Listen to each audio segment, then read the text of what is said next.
अस्सलाम वालेकुम दोस्तों, मैं हूं अब्दुल अलीम और आप देख रहे हैं ट्रिकी फिक्स ऑन यूट्यूब।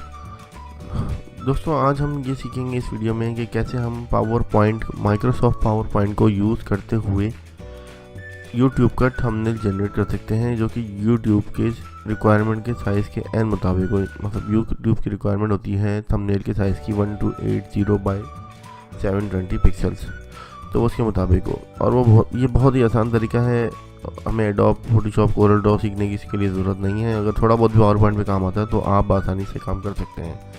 ये देखिए, मेरे पहले से बनाए हुए थंबनेल मौजूद हैं जो मैं शो कर रहा हूँ स्क्रीन पे। ये सारे थंबनेल मैंने पावर पॉइंट से बनाए हैं। बहुत ही आसान है, कोई मुश्किल नहीं इसमें। चलें तो शुरू करते हैं। पहले आप होम टैब में जाके पावर पॉइंट ओपन करने के बाद होम टैब ओपन करेंगे। यहाँ से न्यू स्लाइड पे क्लिक करेंगे और एक ब्लैंक स्लाइड को सिलेक्ट कर लेंगे। ब्लैंक स्लाइड जो है वो ऑलरेडी होती है, नहीं है तो एक ब्लैंक स्लाइड ले लें आप। ब्लैंक स्लाइड लेने के बाद सिंपली आपने करना कुछ नहीं है, आप पिक्चर एक इंपोर्ट कराएंगे। पिक्चर का मतलब ये है कि जो आइकॉन जिस भी रिलेटेड से आप वीडियो बना रहे हैं, जो छोटा सा आप आइकॉन डालना चाहते हैं, तो उसकी पिक्चर आप यहाँ पर ऐड कराएंगे। एक वक्त में काफ़ी सारी पिक्चर्स ऐड कर सकते हैं आप, क्योंकि मैं ये रिकमेंड करूँगा एक एक करके करें। तो मैंने पहले एक पिक्चर ले ली यूट्यूब थंबनेल की, जो मैंने यूट्यूब से मैं गूगल से ही निकाली है, गूगल इमेज सर्च से। और ये PNG फॉर्मेट में है, ट्रांसपेरेंट फॉर्म में। खैर, मैंने इसको यूट्यूब थंबनेल देखें लिखा हुआ है पिक्चर एज इट इज़, मैंने गूगल से सर्च करी है। ये मैंने इसको ले लिया, थोड़ा सा स्ट्रेच करके अपने जो मेरी डिमांड है उसके हिसाब से मैंने इसको सेट कर लिया। नेक्स्ट मैं एक और पिक्चर लूँगा जो कि है पावर पॉइंट की। पावर पॉइंट का लोगो या लेबल करें पावर पॉइंट का, वही मैंने इस तरह ले लिया। इसको मैं स्ट्रेच करूँगा यहाँ से सेंटर से पकड़ के, ताकि थोड़ा सा, वैसे अमूमन पिक्चर को जो यहाँ कॉर्नर से करना चाहिए ताकि वो सारी तरफ से साइज़ अलाइनमेंट सेट रहे। अगर आप इस तरह करेंगे तो उसके साइज़ जो है वो आउट हो जाएगा, उससे जो उसके फिगर है वो अलग से थोड़ी शो होंगी, अजीब सी लगेंगी। तो बेहतर है कि आप इसको अपनी ज़रूरत के हिसाब से फ्लेक्सिबिलिटी के हिसाब से इसको मेंटेन करें। अच्छा, ये अब मैंने एक एरो का मार्क है जो मैंने इंपोर्ट कराया। एरो मार्क इंपोर्ट कराने के बाद मैंने इसको सेंटर में ले आया। याद रहे, सारी इमेजेस आपकी PNG फॉर्मेट और या तो ट्रांसपेरेंट इमेज फॉर्म में होनी चाहिए हैं, ताकि एक दूसरे के ऊपर अगर इमेज आती भी है तो पीछे बैकग्राउंड की इमेज बआसानी नज़र आ सके।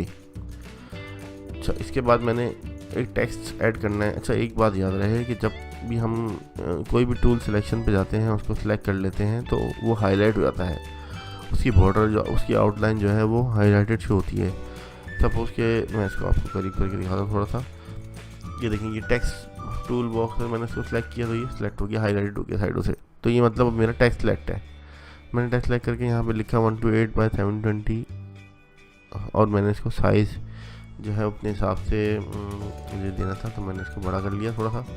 अब मैं थोड़ी सी सेटिंग कर रहा हूँ। अगर आपको पावर पॉइंट का बिल्कुल आइडिया नहीं तो आप ये देख के भी इसको पावर पॉइंट समझ सकते हैं, थोड़ा सा सीख सकते हैं। बोल्ड सेलेक्ट करके मैंने इसको बोल्ड करके सब सेटिंग कर ली। इसमें मज़ीद मुझे और भी सेटिंग्स करनी है। वजह ये है कि वीडियो बहुत लंबी हो जाएगी अगर मैं सारी सेटिंग आपके सामने करूँ, तो बेहतर ये है।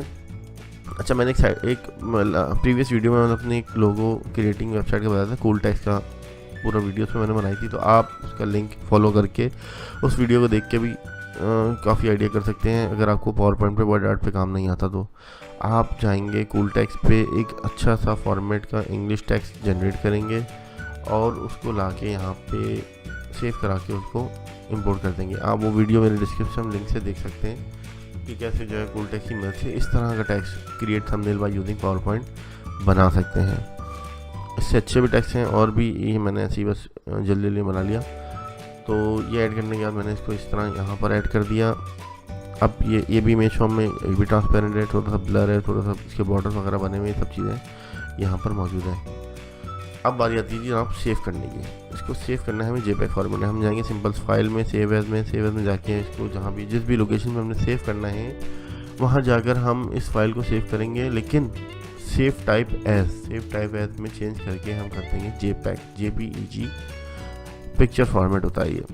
पिक्चर फॉर्मेट करने के बाद हम कोई भी इसका नाम देंगे। यहाँ पर ये हमने नाम दे दिया अपना। नाम देने के बाद इसको हम कर देंगे सेव JPEG में, इमेज फॉर्मेट में। ये कह रहा है ऑल स्लाइड और जस्ट दिस स्लाइड, क्योंकि हम एक ही स्लाइड पे काम कर रहे हैं इसलिए जस्ट दिस स्लाइड। ये एक स्लाइड हमारी जो है वो तक पिक्चर की शेप में आ गई। यहाँ पे देखें नाम से आ गई। पहले मैं इसका साइज़ दिखा देता हूँ आपको। ये यूट्यूब का जो थंबनेल का साइज़ है उसके बिल्कुल एन मुताबिक है, तो इसमें कोई वो नहीं है इशू के लिए साइज़ आगे पीछे हो सकता है। बिल्कुल सेम यही साइज़ यूट्यूब के थंबनेल को चाहिए होता है एज़ पर यूट्यूब रिक्वायरमेंट। तो ये आपका थंबनेल हो गया, रेडी टू अपलोड है। उम्मीद है आपको ये वीडियो पसंद आई होगी। आपको इस वीडियो से मुताल्लिक कोई भी राय देनी हो आप कमेंट में दे सकते हैं, कोई बेहतरी के बारे में। और मज़ीद जानने के लिए हमारे चैनल से जुड़े रहिए, सब्सक्राइब कीजिए, शेयर कीजिए, लाइक कीजिए। वीडियो को देखने के लिए बहुत बहुत शुक्रिया। मिलते हैं अगली वीडियो में। थैंक्स एंड अल्लाह हाफिज़।